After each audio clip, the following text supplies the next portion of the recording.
IOSH Networks Audio. Thank you everyone for coming. A great turnout today. It's been a great privilege and honour to be asked by IOSH to speak to you all today. I'm going to just start with a few introductions really to Gordon's itself. Some of you may have heard of us, some of you may not. We're based in Leeds and Bradford. We do have an office in London as well. We're a top 100 law firm, and we've got pretty much a full range of legal services, corporate employment, regulation, business crime, all the way through to personal injury, charities and pensions. So we do offer a comprehensive service. Some of our clients, as you can see, are quite big. We've got Morrison Supermarkets, Saint-Gobain Car Factory in Glen Dimplex amongst our clients, but to name a few. I effectively head up our regulation and business crime team. You'll see from the profile that I deal with regulatory police investigations. My background is predominantly in crime and business crime, so effectively in the police station, in court, and on occasion in prison, dealing with people from frankly all walks of life, all backgrounds, and certainly all different types of industries.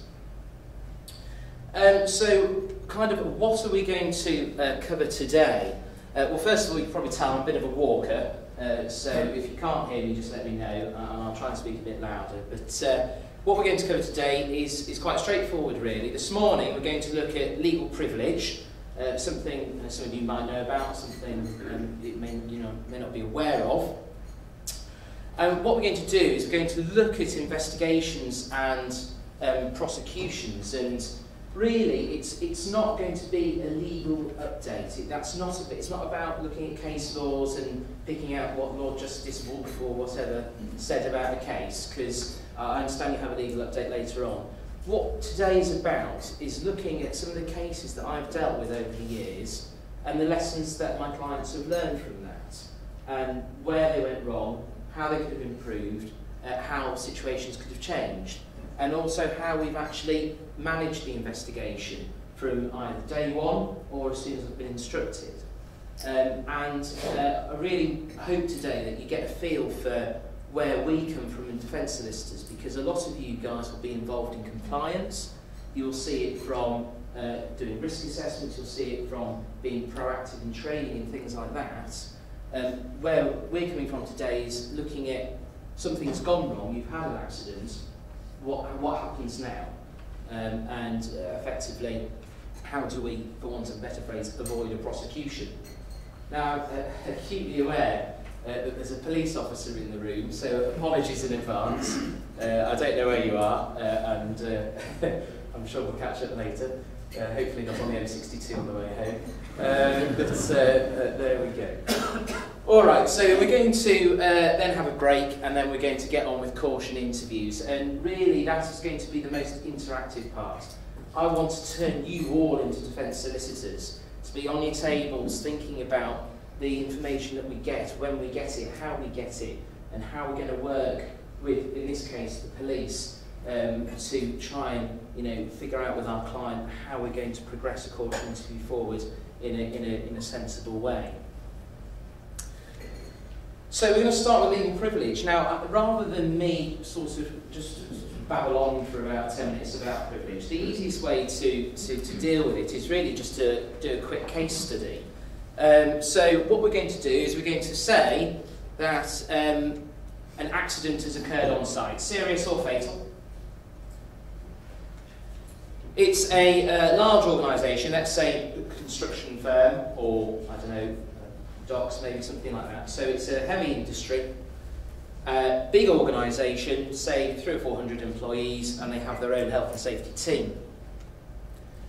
The health and safety executive have arrived, and the police are present as well. They've already seized your policies and your risk assessments, your health and safety policies and your risk assessments. Seized, or you've handed them over. I don't want to upset anyone present. Health and safety team, your health and safety team, your business's health and safety team, has started an internal investigation and has sent an email to the board of directors saying that initial view is that the correct equipment has not been on site. The board of directors have then instructed lawyers. So, I'm going to get you on your tables just to have a couple of minutes, just introducing yourselves if you haven't done so already, just a quick whip round, because you are going to be working together, especially in the second half as well. So just have a quick whip round, see who everyone is, what everyone does, and then on your tables, just appoint a spokesperson, and effectively what we want to ask is, does the internal investigation, as it stands at the moment, that email, have to be disclosed to the regulator if they request it? So does that document, does that email saying we think we've got the wrong equipment on site, or we've got the wrong equipment on site, does it have to be disclosed to the regulators? I'll give you just a couple of minutes.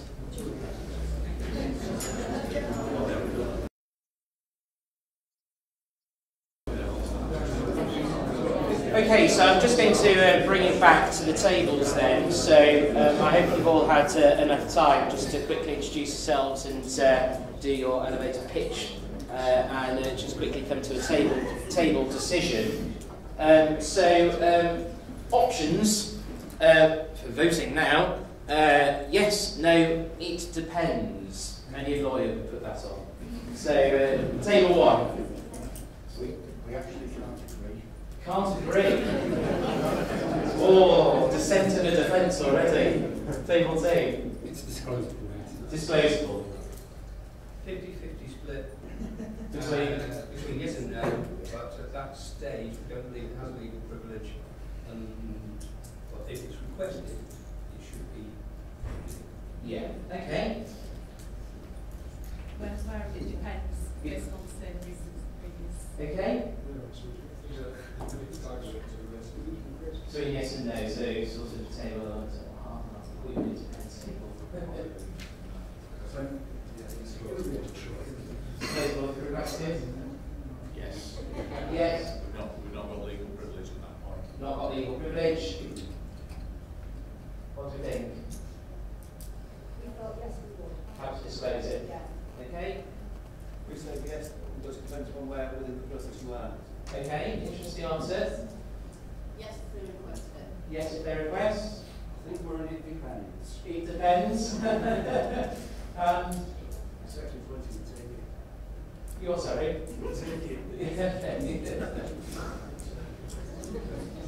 Right. Okay, so a mixed bag really. Well, I guess the answer to some extent is it depends. Because I would say personally that you'd probably have to hand it over. The reality is that no one at that mine, big organisation, has probably turned their minds to whether they're actually going to be prosecuted or whether they're going to face a civil claim. So the reality is that that no one's really going to contemplate that. And the only reason I said it depends is it might be that the email was entitled legally privileged or privileged and confidential or litigation privileged. And if they're putting that on the top of the email, we then have to start thinking to ourselves, well, what do they mean by that? Did they actually anticipate that something was going to happen or not? So the reality is that we would struggle to apply legal privilege. So why is privilege important? Well, you've just effectively seen a case study there where we've got an initial investigation saying that the equipment wasn't on site, the correct equipment wasn't on site, and we're going to have to hand that over, on the face of it, to the people who may want to prosecute us. And that is often what I come across. And it is actually quite a difficult situation to backpedal from there, because effectively, and it often happens very quickly, you know, you've got an organisation that might be continuing very dangerous operations on site that needs an answer as to how did this accident happen? Because it might be that you have to stop operations, it might be you have to evacuate people to a different area, it might be that you have to quickly get another risk assessment in place, or you might require some urgent action. But the reality is that, from my point of view, is that when I get a prosecution file, or you come to me and say, oh, by the way, we've got this email, it doesn't look very helpful, the reality is it's not very helpful. Because a lot of the time, it's not necessarily accurate. So you can have an email that says, oh, it looks like the incorrect equipment was on site, but you don't necessarily know that. Accidents are very complex things, they're bodies, they're very complex. And for example, it might be, let's say it's equipment failure. Okay, well, if it's equipment failure, the questions we've got really, it looks like the equipment has failed, but are we in a position to say why? The person who was operating it might be on the way to hospital. The witnesses might be with the police or in shock. It might be that the equipment is somehow faulty. It could be a manufacturing defect, it could be a design defect. Maybe if it's a bit of new equipment, it's been installed incorrectly by your contractors. So what you've got in this situation, from our point of view, is an email that seems to be admitting that we're wrong, when actually we don't necessarily have the evidence, firm evidence, to back that up. And it's quite a tough position to backpedal, because then, from a prosecution point of view, you've effectively admitted it, it's gone off to the HSC or the police. They're saying, well, look, your own experts, your own health and safety team say that you've provided the wrong equipment on site, and then you have to say, and then effectively what you get is this situation where you have this email that is unhelpful that can be used against you, and then you're having to say to the regulator at a later stage, well, actually we need to get experts involved now, we need to get an expert report, we need to do this, or this happened, or we've investigated further and this has happened. But all of that, from a commercial point of view, is extra cost. Potentially unnecessary extra cost. So don't just think about, going into autopilots. You get a lot of big organisations where you've got, dedicated health and safety teams, and I have to say, in my experience, they're really, really good at the compliance side of things, risk assessments. They're really good at making sure that people are trained. But sometimes they're just a little bit too good at coming to initial conclusions in order to try and provide an answer because of commercial necessity, pressure, and unawareness of the situation. And we find ourselves then, from a solicitor's point of view, with unhelpful evidence that we, as our own firm, have created. And the danger is that the prosecution then put my health and safety officer in this witness box against me, which is not going to look good for a jury at a later stage. Now, I have to say, I wasn't going to talk about this, but I went to a very, very interesting presentation last night by Professor Richard Booth. Some of you may recognise the name. He was the expert that represented Total after the Buncefield explosion. And he was speaking about hindsight bias in expert reports. And it wasn't something that actually occurred to me until last night. And that is, when an accident happens, we know the outcome. We know that someone's died or been seriously injured. And so when you're looking at the risk assessments, when you're looking at the policies, when you're looking at training, you're doing it with an element of bias, knowing what the outcome is. But when you're actually creating the documents, you don't know what the potential outcomes are. You can only speculate what may happen. And so often what you get is this regulator or the police looking in, thinking, well, it was obvious that this was going to happen. It was obvious that this huge vapour cloud was going to form over Buncefield, and that it could blow up and take out half of Herefordshire or Hertfordshire, wherever it was. But the reality was that the competent authority had stopped Total from actually considering that to be a major accident hazard when they were preparing the risk assessments in advance, before the explosion. Because the general theory was, well, it's impossible for this vapour cloud to appear. Big bang, suddenly, oh, well, it was foreseeable, wasn't it? What if this happened? What if that happened? And that's an example of just how, you know, you have to be very careful when you're creating documents straight after an accident of what they say and what's going through your mind. And I mean, I'm a lawyer, I would always say get lawyers involved from day one. If you've got an internal legal team, notify them. Because the reality is we've got a few clues as to the potential danger we face, because we know in our case study that the police and the health and safety executive are on site already. So all it would take is a phone call saying, look, they're investigating, there's a possibility we're going to get prosecuted here, we need some help, we need a steer from legal. What do legal want us to do? Do they want us to investigate? Do they not want us to investigate? Now it might be in a fatal accident that I say, well, don't investigate.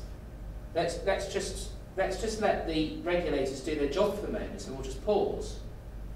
And that is because in a fatal accident you've got an added dimension, coroner's inquest. Coroner's inquests are inquisitive, they're not adversarial. They are not allowed, the coroner is not allowed to apply civil or criminal liability. So if he can't find civil blame or criminal blame, how can you apply privilege? You can't.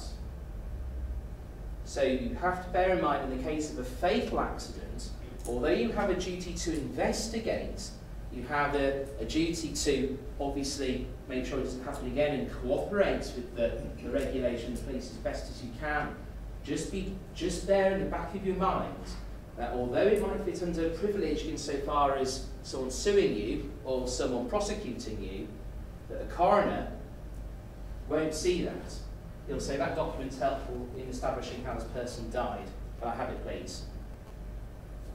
So that's just occasionally what people forget is that the coroner's inquest, and I've had it before, where a very unhelpful report went in, coroner's looking at, I mean, I'm dealing with, I don't know if you know the Bridgewater Place building in Leeds, a lorry blew over. I'm representing one of the companies in that inquest at the moment. It's very, very complex inquest. We've got all sorts of correspondence. The local authority, actually not my client, are in a bit of a problem with the planning situation, how things happened. But ultimately, anything that they thought was privileged at the time, the coroner's just getting out and having a look at and airing it. And of course, every other lawyer is writing it down.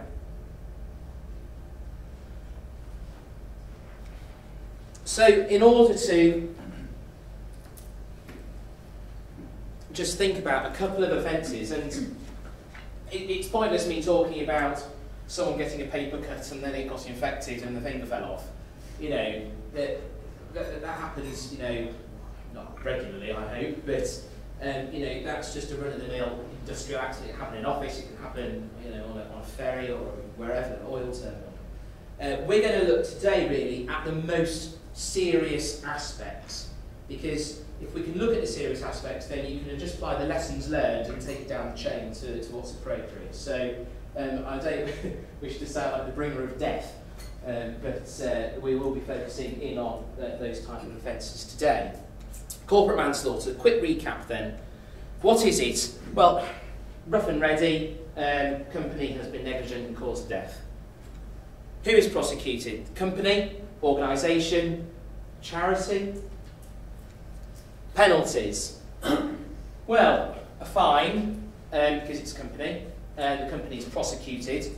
You're looking at a starting point sentencing guidelines, say, of £500,000. So that's quite a bit of cash. Your insurance policy might cover your legal fees, it will not cover your fines. The insurers do not pay for naughty companies.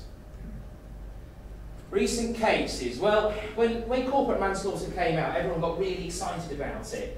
It's like, oh, you know, everyone's going to be prosecuted for corporate manslaughter. We're going to have directors in the witness stand every day. And actually, we've only had 3 prosecutions. One of those was in Northern Ireland. Lion Steel is the most recent one. Lion Steel a bit of an odd case. We're going to touch upon it on the next slide in a moment.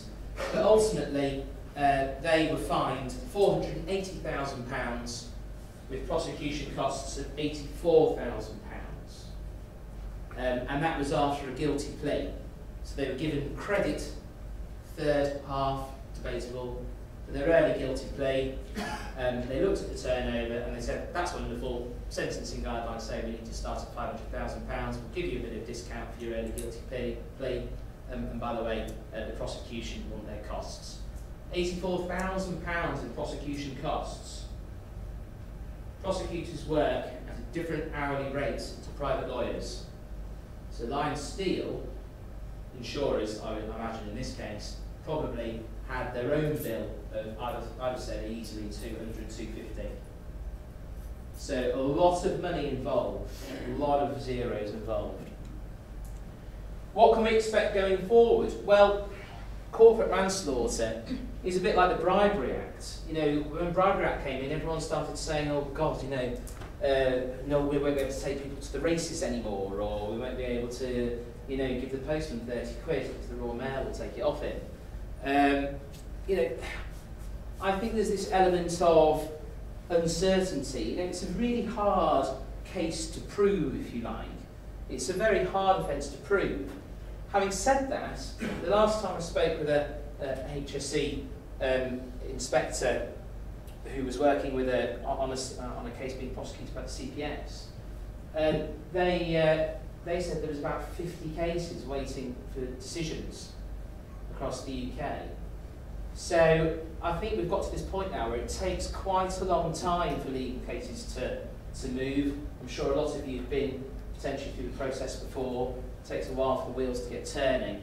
And I do think we're going to see more and more prosecutions coming through for corporate manslaughter.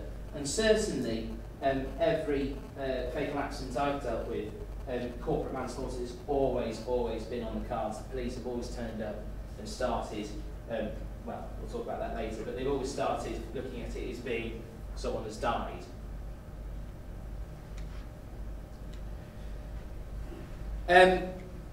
How does the privilege affect all of this then? Well, this is a company, so what documents are we going to be nervous about? We're going to be nervous about potentially board meetings, health and safety meeting minutes. You know, have we all identified a risk? Have we established that actually that equipment's faulty or these guys need more training? You know, have we got a record of this before the accident happened? Because that's all disposable. That's all something that will be handed over. So there could be a record of the board discussing how much money they want to spend on new health and safety equipment. Board member says, really sorry, but it's not going to happen. I want to rebrand. You know, there's a danger there. Emails. Oh, emails. Everyone loves emails. Tons and tons. There are firms now specialising in trawling emails to try and find relevant information. The amount of electronic e-disclosure, it's even got its own name.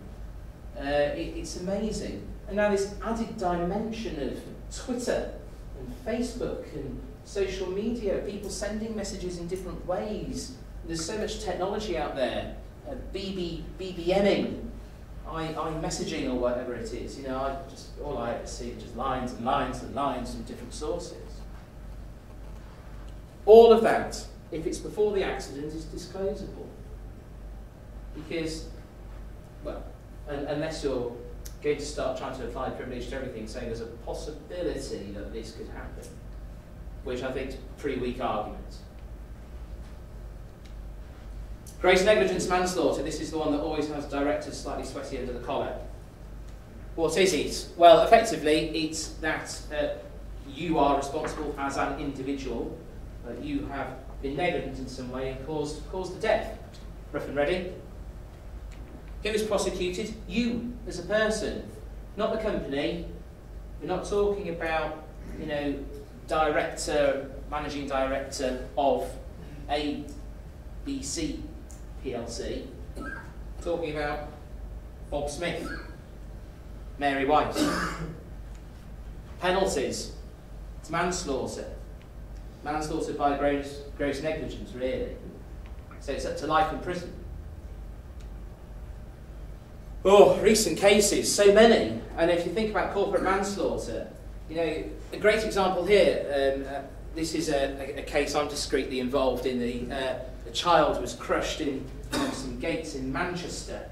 The fitter of the gates is currently facing trial. In fact, I believe the trial starting in April of next year.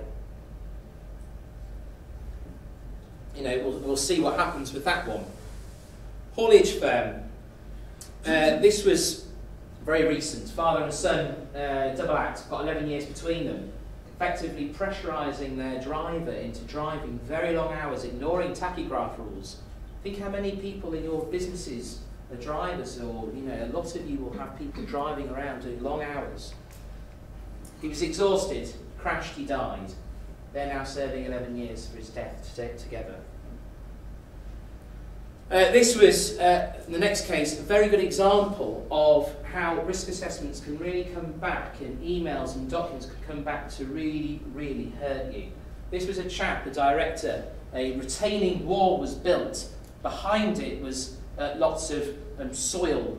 The wall, he was told in advance, would not be strong enough to keep all of that weight behind it. Unfortunately, one day when a 3-year-old girl was walking past, it gave way, collapsed, killed and crushed her. There was evidence suggesting that he'd known about it, guilty plea, 2 years in prison. And Lion Steel. This case gets lawyers very excited because it's a very odd case. Rough and ready, man on roof, man goes through roof, dies. 3 directors, all investigated and charged with gross negligence manslaughter.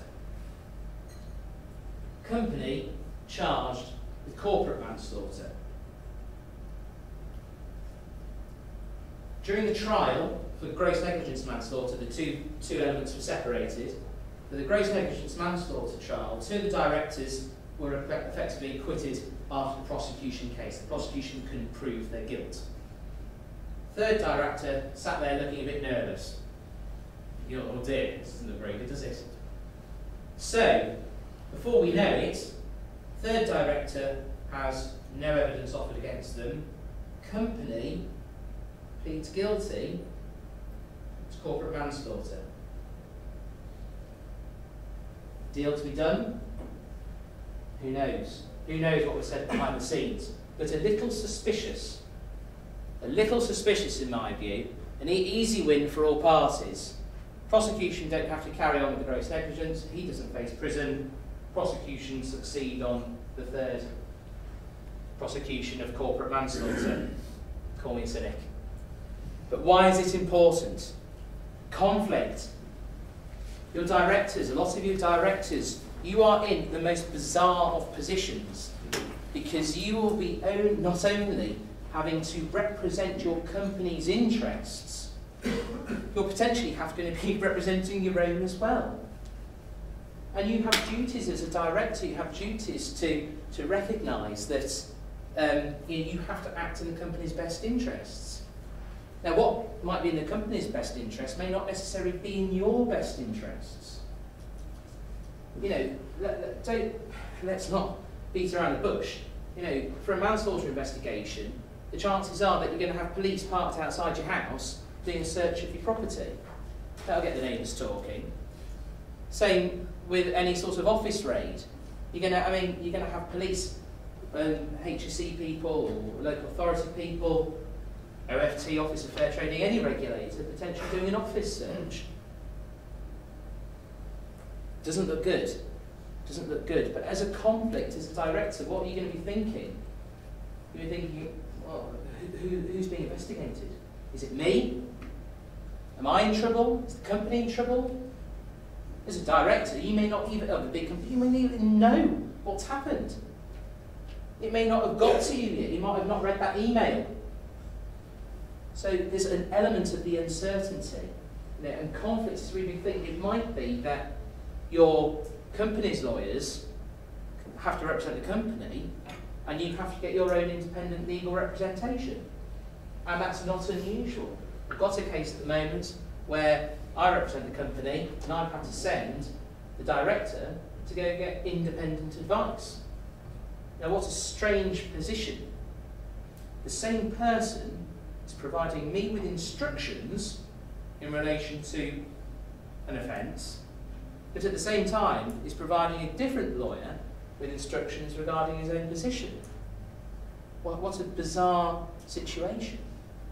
If you're a PLC, or even a large company with powerful shareholders, you're going to have to think about your position quite carefully.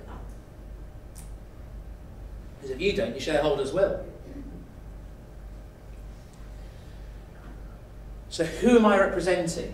That's always got to be something that goes through your mind. Even if you're not a director, if you're a manager or a duty holder, if you are somehow to blame, think about who am I representing? Am I representing myself? Am I representing the company? If you're not a director, the question you've got to ask yourself is, am I allowed to represent the company?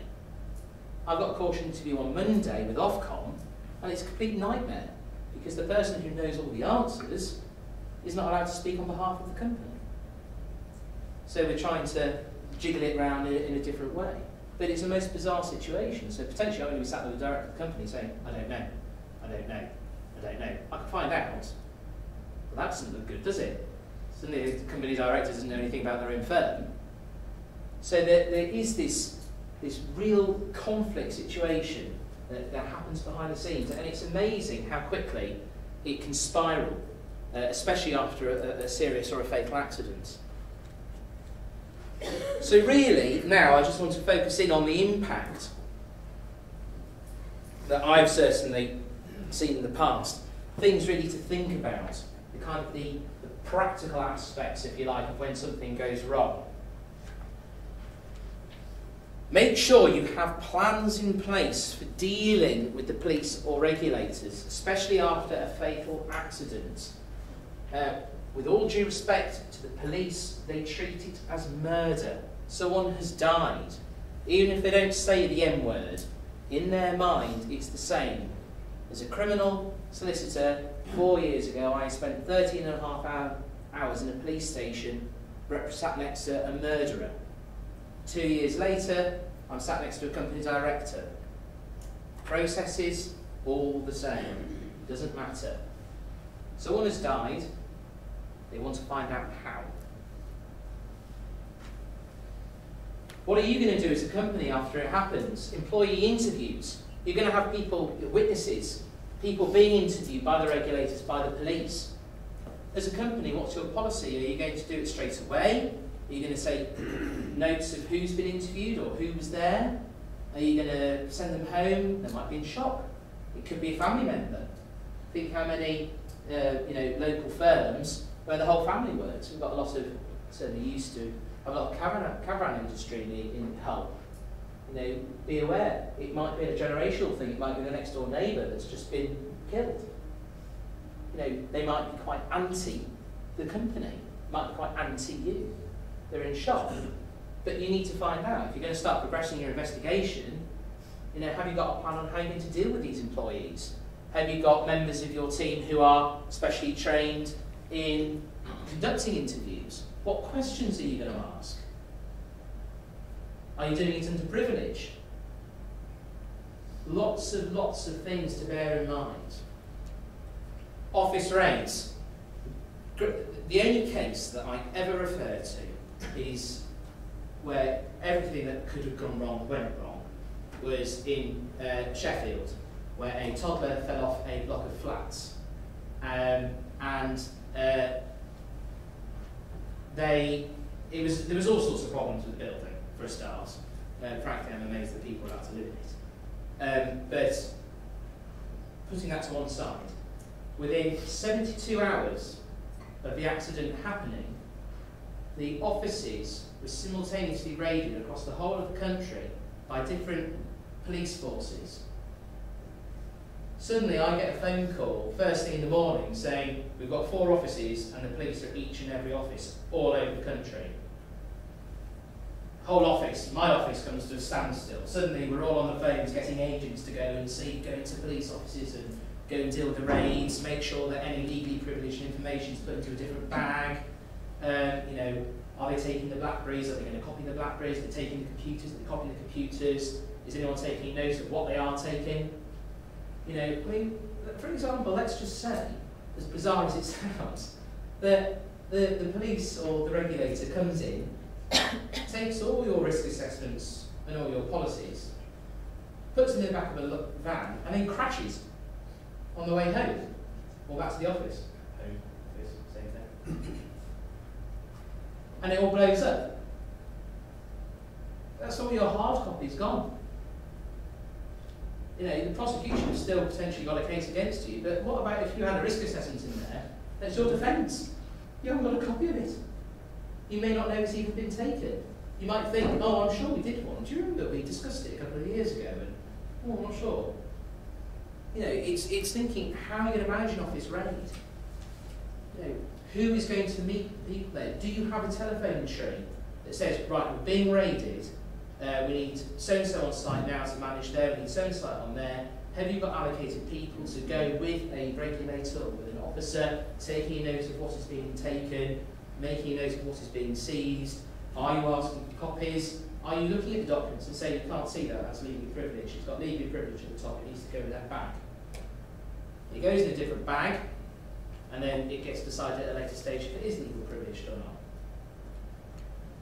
Publicity. When I was walking into that building, cameras everywhere. Terrible publicity.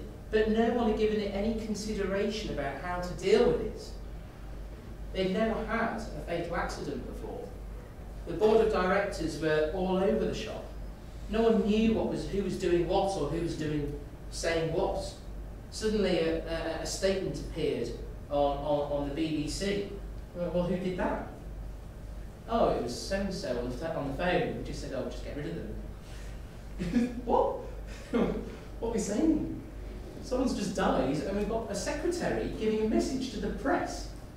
You know, come on guys, let's get something in place. Let's think about how we're going to protect our business. This isn't only just defending the prosecution, this is defending our reputation. This is defending our brand. This is defending our security as a company. Oh, Facebook and Twitter, what a nightmare. Who invented these? I'm sure they've made an absolute enormous amount of money, but they've caused a lot of problems. Facebook, how are you going to deal with this? I mean, this is a nightmare. You know, you've got an employee sat looking out the office on Facebook saying, oh, you know, guess what's just happened at work? Tweeting, RIP to so-and-so's family, really sorry about it. People put all sorts of weird and wonderful things on. It might be that if you can't control your employees or you don't have policies in place to potentially discipline them afterwards, or have that threat there, that they are sending out damaging and incriminating messages on social media. People get very anti-company as soon as it happens. It could be that they say on Facebook, oh, this accident's just happened. I told them weeks ago that it was just a matter of time. Before that, you've got another employee potentially on the witness stand against you. If you go to the Crown Court for a jury trial, the jury are just 12 ordinary people. They're not legally trained most of the time. The lawyers can be now, actually. But they're going to think, well, hang on a moment. The prosecution have brought in the head of health and safety, who sent an email shortly after saying we didn't have the right equipment on place. We've got all these employees that put on Facebook and Twitter they thought it was always going to happen. What a nightmare. The companies never looked after us. They never give us all the equipment we need for the job. Before you know it, you've got half of your firm giving evidence against you. Tactics for a prosecution. You know, are we going to plead guilty? Are we going to get our credit, even though we may think we've not done anything wrong because we don't want to risk a trial? Trials are expensive. You won't get your costs back even if you're successful. That a new little thing the government have brought in, no joy. You know, we need to be thinking about all these angles, and it starts the moment the person has had the accident. It doesn't start 3 days later. These are all considerations that potentially can set your company up, or your organisation up, for a bigger fall, not only creating evidence chain against you, but also potentially doing a lot of harm to your industry and your business going forward. But on top of all of that is the actual practical side of things, the operations. If you've got police in your offices, like copying documents or taking copies of computers, potentially taking computers away, seizing Blackberries, how are you going to continue to manage your business? Do you have backup systems in place? If my BlackBerry got taken off me, I'll be on holiday. A real one. All my contacts are in there. If they take, my computer away, that's my backup. What am I going to do? How can I operate? I'm no good to anyone. I can't communicate with anyone. It might be that you've got a very dangerous industry. Look out the window. We've got ships, we've got factories, we've got Comar sites. We've a lot of heavy industry in the area. And the problem is that if you don't have a plan for not only being able to think about your caution interview, something we'll get on into in the second half, is that you can potentially do a lot more damage to yourself by not being prepared. You might even start inadvertently prosecuting yourself because you just haven't given it any thought. And it is quite a daunting prospect. That case in Sheffield had no happy endings. It was an added dimension that the managing director had a nervous breakdown 2 days later. I didn't have anyone to get instructions from. There's a lot of pressure involved, a lot of responsibility, and if you don't prepare for the impact or aware of how things have gone wrong in the past, then sometimes it can just catch you off guard, because no one ever plans for accidents. No one ever wants an accident to happen on site. And it really can be quite problematic. So the wider picture, well, I focused in on the police quite a lot. But actually, that's just for dealing with the death. The HSE will obviously look at a death, but the lead investigator most of the time is the police. They'll look at gross negligence manslaughter, corporate manslaughter. If they don't think any offences have been committed, they tend to hand over to the regulator. And the regulator will look at exactly the same thing, really. They have, frankly, most of the same powers, if not all the same powers. We have seen interesting times in health and safety law. I'm sure a lot of you are aware of the phrase fee for intervention. It is, I don't know really, been interesting times where the health and safety executive can go in, they find a material breach in their opinion, and then they send you an invoice telling you that you've committed an offence. It's an interesting way of dealing with it, effectively trying to get the health and safety executive to, punish the offenders without having to go to prosecution. I can see the benefit in it. Certainly, I'd much rather my clients had a fee for intervention invoice than a prosecution. Works for them. But be aware. I spoke with the head of health and safety legal team at Manchester not long after the fee for intervention scheme came in, and I said, well, are you going to use fee for intervention invoices as bad character evidence in the event of a prosecution? Are you going to try and say to a jury, look, we didn't prosecute them on these last 10 occasions, but they breached the law, they committed an offence, but we just dealt with it by way of an invoice and putting it right, asking them to address the issues. So actually this firm has a history of not complying with health and safety regulations. We just haven't prosecuted up until now.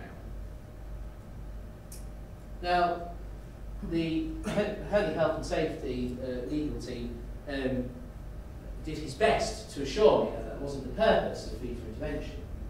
But I'm sure that when you get a QC or a barrister for the prosecution who sees those, convincing them it's not relevant is probably going to be a far tall order.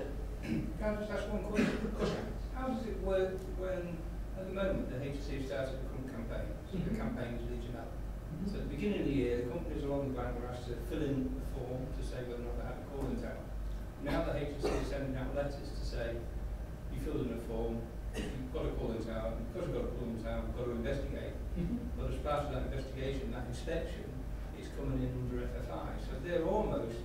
Well, are they saying, well, they know they have to give you a warning that the fee for intervention scheme That's already part of the email. applies. It's already part of the email that they're sending out to say, you filled the form, you've got a calling tower, you've got a duty to inspect, the FFI applies. The HSC have to tell you about the scheme before they visit. Yeah. That's the key. They only charge, they only invoice you if they find material breach. Yeah. But it's effectively giving you fair warning. But at this stage, they're all already making out that they're going to find a breach because previously, 3-4 years ago when we went through the Legionella loop for the calling towers, they came on site, did an inspection, went away. Yeah. No. Well, I mean, it's interesting because I've had this a lot, and you know, it's really, I think it does affect the relationship between businesses and the HSC at the moment. Because there's an element of cynicism. I've had the budget cuts, fee for interventions come in, you know, it's all a bit awkward. But I think from our point of view today, from a prosecution point of view, just be aware that if you are getting invoices through, that they could potentially be used as bad character evidence against you. The other point I was going to make is if they've already visited and they haven't found anything wrong and you haven't been charged, then that's good character or bad character in terms of the HSC, because then it's demonstrating that they are using it to fund. Well, I don't they can only find, they can only give you an invoice if they found a material breach. Yeah, It's just an interpretation. it certainly is, but then I guess you could say the same for the courts. You can. So just quickly moving on, just aware of the time, and just remember that gross negligence manslaughter isn't the only time that you can be on the hook as an individual. Obviously there's provision within the Health and Safety at Work Act to go against the individual as well for breaches to start a defence first. Now I'm just going to briefly touch, and then I'm going to hand over to my colleague Saf, about the bigger picture, if you like, because often what you get is after investigation, a civil investigation, because you know internally, you know that you're likely to face a claim. So you have an accident, you notify your insurers might ask for a lot of information, they might appoint lawyers and send them to go investigate. And you just have to be a little bit careful here, because you've potentially got a civil investigation going on one side that you may not have anything really to do with, because it might be an insurer. And you've got a criminal investigation on the other that you're very involved in. And just remember the burdens of proof. The unreasonable doubt for criminal, balance of probabilities for civil. So they only need 51% chance of proving that you're in the wrong to win on a civil claim. So rather than me continue, I'm losing my voice, so I'm going to have to hand over to Saf. She's just going to talk you through a few of the issues in relation to civil claims. Hello, I'm going to talk to you basically about personal injury claims. The big one at the minute is employers' liability claims. The Ministry of Justice have just introduced a portal system which is making it much easier to push these claims through. I'm sure you're all very aware of how personal injury claims work, but I'm going to speak about them trying to add another dimension to what Matt's talked about this morning. And just to give you some wider considerations to think about, just to think for the rest of the presentation. So, first of all, it doesn't necessarily have to be a serious or fatal accident. We're talking about accidents on a general scale. So what is employer's liability? So it's if an employee is injured or becomes ill as a result of the work that they've done for you, or on your premises, and it's during their course of employment. So you've got the Act here, Employers' Liability Compulsory Insurance Act, and that allows your insurers to effectively deal with the claim for you. But I think the main point is to not bury your head in the sand when it comes to these type of claims. What do you need to consider? The nature of the accident. most importantly. So who, what, when, why, how. Mainly, how did it happen? And then you need to start looking internally at the steps that you can take. The severity of the injury obviously is key as well. You don't want this kind of thing to happen again to another employee. Third-party involvement is something that people don't think about a lot. But I've worked on a case recently where there was 2 employees. They're in a garage, so they're on the premises of their employer. Employee 1 is reversing a car into a bay, and employee 2 is stood at the side of the car. Now the car reverses back, and employee 1 hits employee 2 and traps employee 2 by his legs, causing crushing injuries. So there, you've got 2 employer's liability claims. Employee 1, even though it was his fault and he was driving the car, takes no responsibility. He's got his own whiplash claim against his employer. But employee 2, he's got severe injuries, so he's got his own employer's liability claim. And at the joint settlement meeting, the payout was £250,000. So consider who else was there when the accident happened. Also, with third-party involvement, you've got witnesses, and we'll touch on that later, but that can be key, because if there are other employees, they might become a consideration. Publicity and reputation, Matt's touched on it, and I'll touch on it again.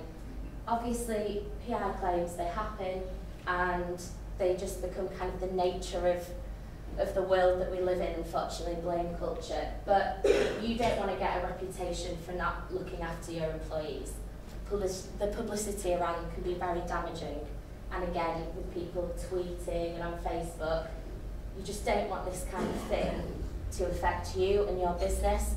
So what can you do? What are the steps to consider? Risk assessment. Do you have them? If you don't, why not? But most of you will have them. Are they up to date? And you know, we're talking about making a big job a small job by just constantly making sure that your risk assessments at different sites with different pieces of machinery are all up to date. Further training, I think it's important to remember that you don't need to have implemented something new or got a new piece of equipment in to train your staff as and when they need it. So speak to your staff. They're the best people to tell you if they feel comfortable, and they probably love to talk about it. Record keeping. The key, I should have probably put it at the top, but it's key. Every step that you take, keep a record of it. And as Matt said, not just on a paper copy. Have you got a hard copy saved somewhere? And then improvements. You've spoken to your staff, you've checked your risk assessment, you've done your further training. If there's improvements to be made, either as a result of an accident or just in general to try and prevent an accident from ever happening, proactively take the steps to make those improvements. At least then you're protecting yourself, and keep a record of it. Everything you do needs to be recorded just to protect you and your business. And this is both in the civil aspect and the criminal aspect. Now just briefly, just to kind of broaden the horizon a little bit, the Alcock test came in for secondary victims after the Hillsborough disaster that I'm sure you're all aware of. So you have your traditional employer's liability claim, and then you have a secondary victim claim that will run as its own separate claim. Now, these claims are witnesses, for example. They're not that common, and I don't want to make you think that they are, you know, you're getting all of these different claims from all different witnesses, but they are something to consider. So it runs if the witness has close ties of love and affection to the immediate victim, closeness in time and space to the incident or its aftermath, perception by sight or hearing or its equivalent of the event or its aftermath, and reasonable foreseeability. Those things are very broad, and as Matt said before, you know, if something like this does get to trial, who are you looking to interpret those kind of provisions? If you've got someone, you know, against you, I'm sure that they can find any which way to apply those principles. So you could potentially have your employee who's been injured, and then their brother that was working with them, he'd be a secondary victim. And that's 2 claims out of 1 accident. Now, post-traumatic stress disorder, this kind of thing's picking up a bit. Even if you've not got an employee who's brought a claim against you, if you've had an accident on site, no matter the severity, and you've got 10 employees that were there and witnessed it, are they going to need time off work? Paid leave of absences? Losing staff? Again, all things to consider when we go back to risk assessing and keeping records and just making sure that you're protected. Next steps for the PTSD, counselling. Have you got that option in place? Have you got consistent support from a personnel manager or someone in that position that can offer guidance and help, and can you be a helpful employer in that way? That might be something to consider as well. So I think the main point is that there can be a feeling in companies with these PI claims that they'll happen and we'll let the insurer deal with it because, you know, we can do that under the Act. But the key is to not bury your head in the sand about it, to remember that from something from a small civil claim, a PI claim, you can end up with what Matt's talking about. Next time, it could be a serious or fatal accident, and that's why, you know, it's important. We thought we should hear about it today. Thank you. Thanks, Saf. And I think the other key that you know Saf touched upon is that you know, this is the disposable case from your point of view, where you've phoned up your insurers and it just disappears off your desk, and then all of a sudden things are being agreed on your behalf by the insurers because they either want to settle because they don't want to put a big claim out, or you know they are trying to do a deal or here. So that has a real impact because you know if you are not keeping up to date with your own personal injury claim, I mean, remember it's yours, although you've got insurers who are paying it, they do to kind of take it off you, and it might be that they're admitting all sorts of things in order to find a financially, you know, amicable settlement. But actually they're admitting lots of things. Well, hang on a minute, we didn't do that. That's not quite right. And so there is an element of just that lack of control and the impact it could then have. So I think really just picking up on a couple of things that Saf spent some time in our personal injury team, and I found is absolutely incredible that someone who's just reversed a car into someone can make a personal injury claim for whiplash. You know, that it was bizarre to me, but you know, there we are. But there was quite a few key points. Record keeping. Like we know, from a criminal point of view, from an investigation point of view, unlikely to attract any sort of privilege. But it's key because doing good risk assessments, subject to hindsight bias, doing good record training, training of employees, keeping those records, builds up this picture that you are a responsible, organised, well-managed outfit, and that you are doing all that you can reasonably do to protect your employees. And that is key. That is key because what you will find is that sometimes it's not the incident that happens straight away that's the one that seems to be more costly or more damaging in the long run. I had a client phone me up about 3 months ago saying, we've just discovered that we've got asbestos in the building. So, okay, how did we find that out? We're redecorating. With what? Saw. Fairly hefty redecorating then. Yeah, great. You know, all of a sudden, riddle, where do we go from here? You know, are we keeping records? Because that claim is potentially only 30 years' time. Now, asbestos is one of those sort of claims where actually I think there's government funding set up for it in due course because it's quite hard to establish causation. But just be aware that the best defence that, the best client I can have says to me, look, we've got all this information, we've got all these records, we trained this guy, we trained him really well. He had good refresher training, he knew what he should have been doing, he was experienced. But he chose not to use that bit of kit. We provided it, he just chose not to use it. We trained him, he ignored his training.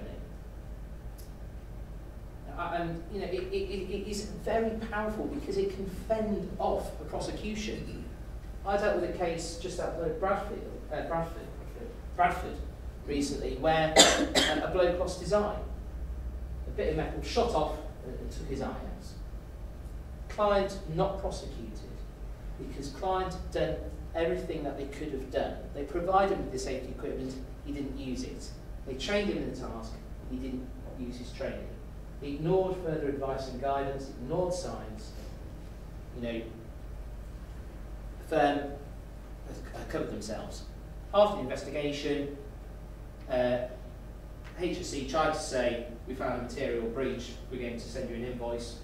Cynical view, they had a specialist inspector out, maybe they wanted their money back. Realistic point is, if he's lost his eye, you should be prosecuting him, not giving us an invoice.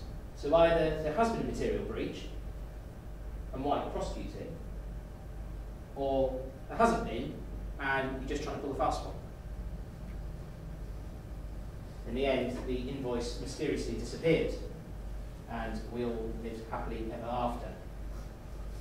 A lot of these cases revolve around adequate supervision. Maybe this guy wasn't supervised. Exactly, and that's key, and that's ironically from a civil point of view, from a civil claim, where you're leaving yourself also, you know, you're covering yourself criminally, but you're opening yourself up civilly.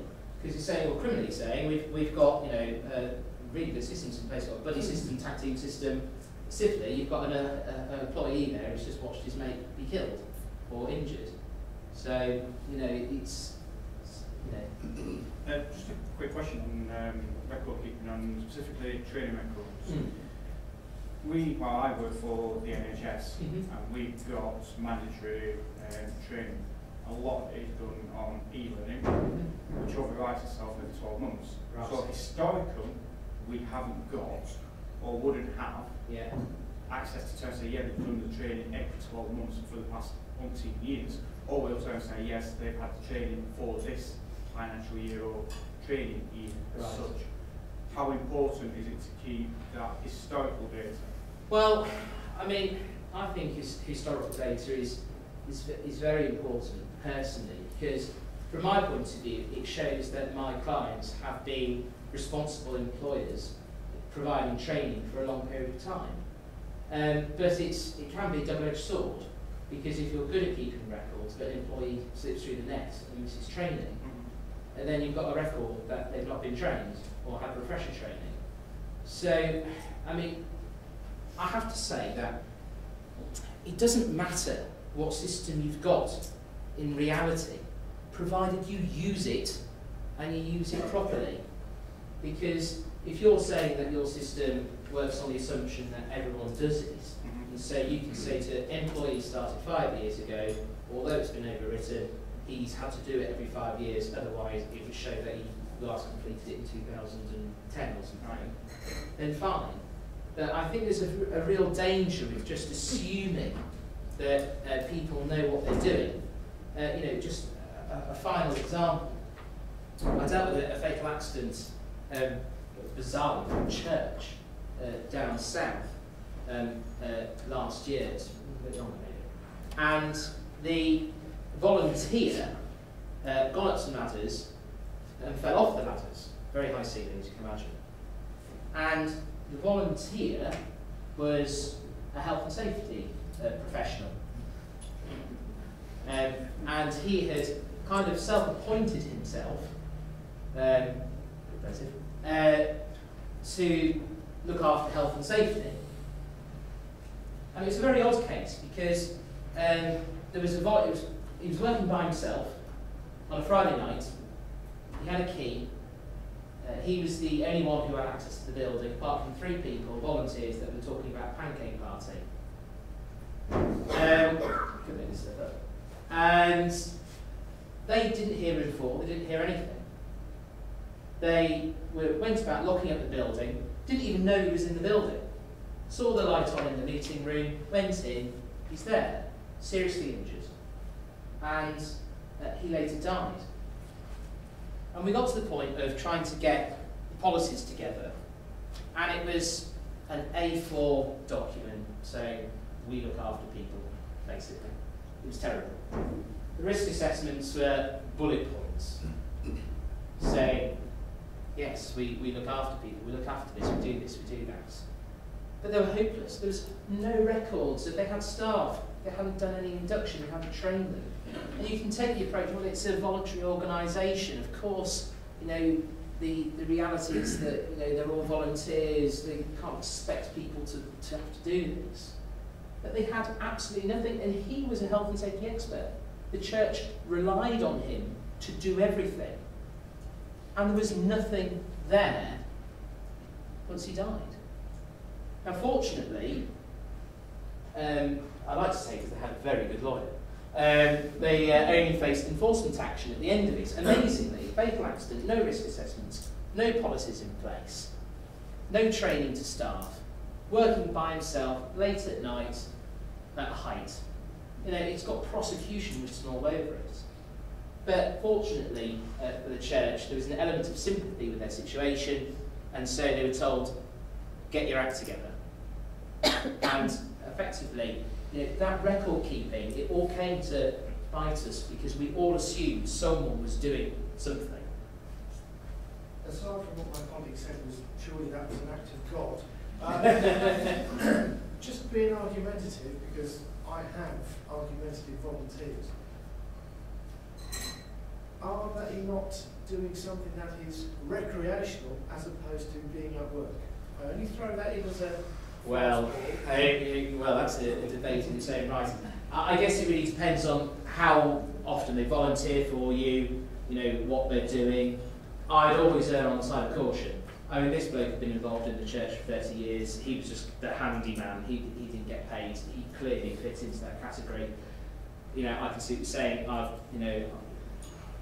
It's a tricky one. I only asked to sort of put it in context is that I have 2,500 active volunteers. Okay, some of which who wield things from chainsaws to scythes, brush cutters, whatever else is. But they form regular groups basically, and they each have their own little reserve they go and work on and do whatever. And the argument is that when you try to promote health and safety to them, I am with you. But the argument is, I'm not at work. I'm doing this for my own entertainment or for my... Well, I'm not sure that's something I'd like to rely on the courts, to be honest, or even the caution interview. But, you know, I think the reality is that, you know, you need to be aware that even under Section 3, you know, you owe responsibility to people anyway, regardless of, you know, anything else. So I think there's an element there of, you know, putting your foot down and hoping that it sinks in. And ultimately, the strongest argument you've got if you're a voluntary organisation is, well, look, guys, if you're helping us, help us. You know, follow the rules, because if you don't, it causes far more problems. Right, ladies and gentlemen, as usual, I have babbled on for a little bit over what I was hoping to do. So we are going to have a break. After the break, if we can get started.